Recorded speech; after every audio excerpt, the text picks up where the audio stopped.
Let's do another update. In the greenhouse first, things are growing pretty well still. Passion fruit's growing really nicely. We're able to keep the temperature above, I think, 3 degrees or so. And if I make a fire in the rocket stove and the mass heater in there, it's yeah, definitely staying above 4 or 5 degrees. If I make that at, you know, at 9 or 10 at night for an hour or so, it's helping, as does all the mass in general, the water and all the rocks and stones and black walk back. It's gone a bit foggy now because it's nearly 20 degrees in here and it's colder outside. There you can see that's a tomato there. So we'll see how they go. Celery's doing nicely there. A few other things, a few seedlings still need to be planted out. That Madeira vine over there is still nuts. So walking down the driveway a little bit, I'll show you here. This is where the chickens and ducks were in their electric fence. And after I moved them, I just went over with a whippersnapper, which didn't take very long at all, and just cut the longest bits that they hadn't kind of squashed down or eaten. And so that's now got a good layer of fertilizer, a little bit of the grass mulch on it. So over the winter, hopefully, it's feeding the soil, and in spring it should bounce back. So I've moved the nets, 2 nets together, and the ducks and chickens are all together, so it's a very large area for them to be in now, which just means I don't have to move them so often. There's their house, and I lock them up at night because there is now a quail around for sure. And we lost 1 chicken, I think, to an eagle, so we have to be careful. And over the past week and a bit, I've been working on a chicken trailer. It's an old trailer I got from an auction for $40. It's a bit rusted up and that, but scraped off all I could, put the rust converter on, and then painted it with some paint from the dump. And I wanted to make the cage as light as I could, so I used a whole heap of these bits of aluminium, also from the dump, and I covered with plastic rather than covering it with iron as I would normally do. Iron just makes it too heavy.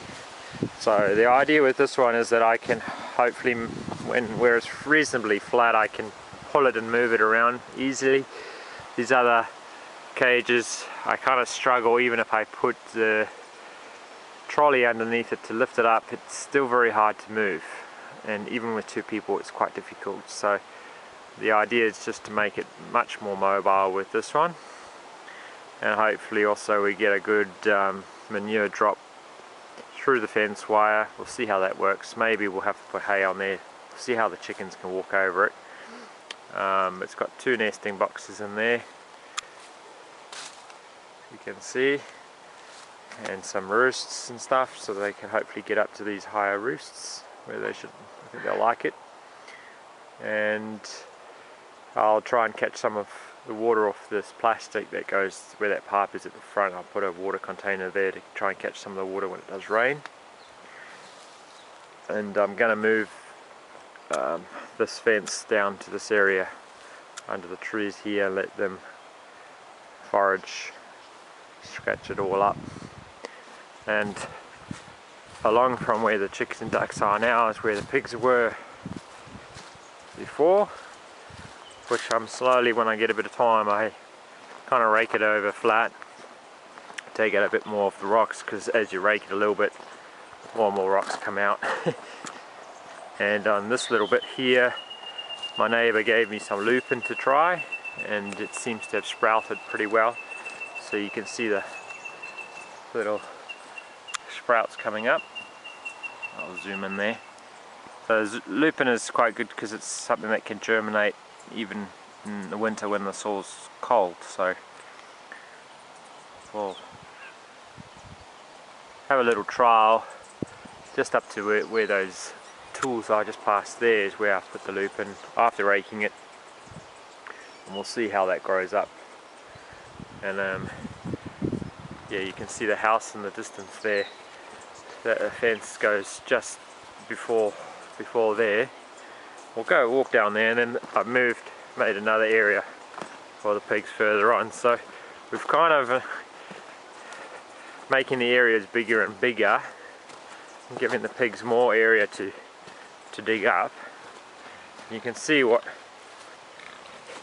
they do. They really do dig up a heap.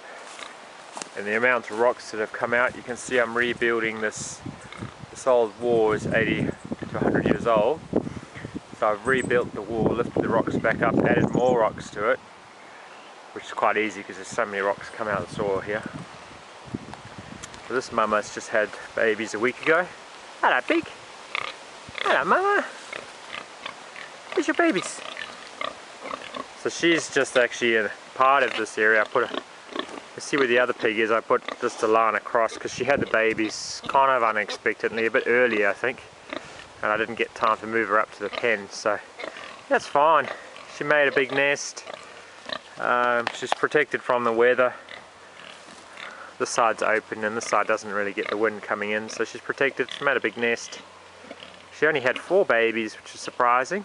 I thought she would have more than her first litter of 6, but they were going to be fat. They're going to grow really fast. They are already quite chubby, so that's fine too. Hello mama! Your babies! Your babies! Piggy piggy piggy pigs! Let's see if they'll come out. Come on! This is your babies! Come on! Come on! Hello piggy piggy piggy pigs!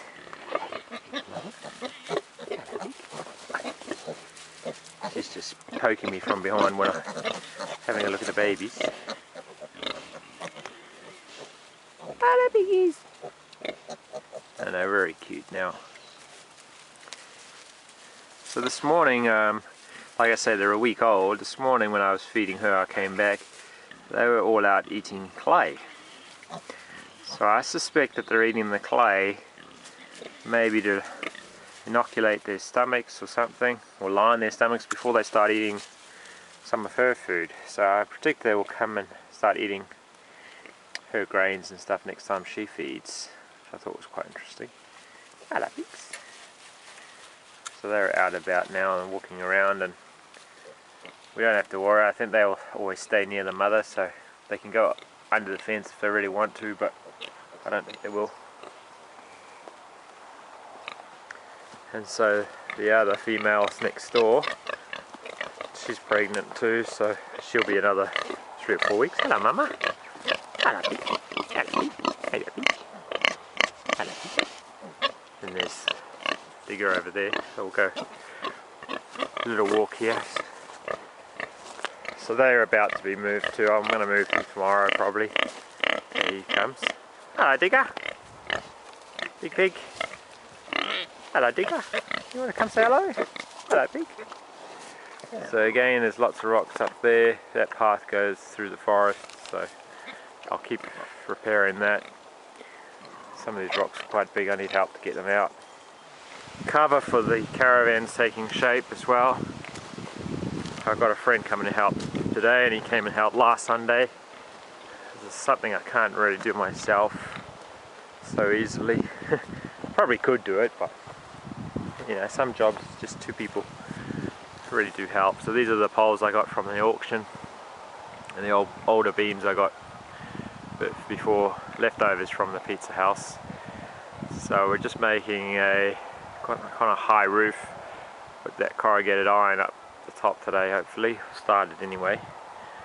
And then that thing on the ground is shower box, so we'll put a shower and toilet sort of over here, and a water tank that side, although the space is a bit short. Might have to put the water tank over here.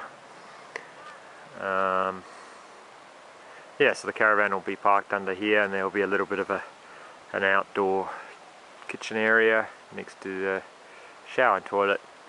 So there'll be its own little self-contained area that's where people stay in the caravan. They don't have to come to us for food and shower and all that. They can be self-contained down here.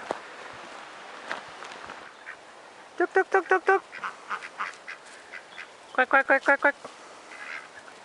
Hello, chooks. Hello, ducks.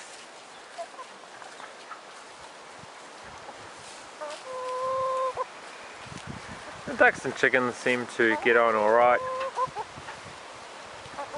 The ducks kind of just push their way around, and the chickens get too close. Chickens get a bit upset, they just give them a good peck.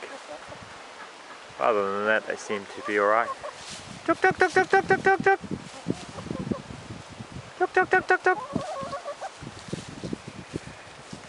So the ducks poke, as you can see what they do with their beak there. They poke and vibrate into the ground, and you can see the chickens do a complete different thing, and they scratch and scratch. So this area is getting a real workout. It's getting poked and scratched.